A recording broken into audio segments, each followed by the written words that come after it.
Hladilnik je nekaj najbolj samoumevnega za naše generacije. So pa ostale drame. Naprimer, hladilnik začne točiti, švicati, led se začne nabirati in hladilnik začne delati sračke. No, takega hladilnika res ne moramo imeti, tako da prej bomo tole vse vzeli ven. Jezus.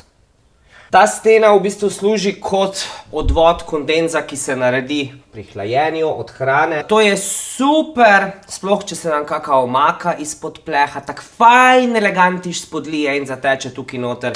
Se pa najlažje očisti s kakšno palčko. Vzame ven, ker se ta glavni del očisti iz zadnje strani. Najbolj ključne komponente hladilnega sistema. Postopek je sledeč. Prvo bom demontiral evaporizator.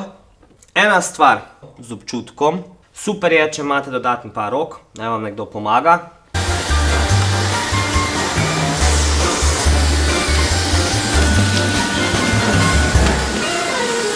To pa je zglancan evaporizator. Evo ga. Pa se ta hladilnik zdaj izgleda, kot da je nov, s trgovine.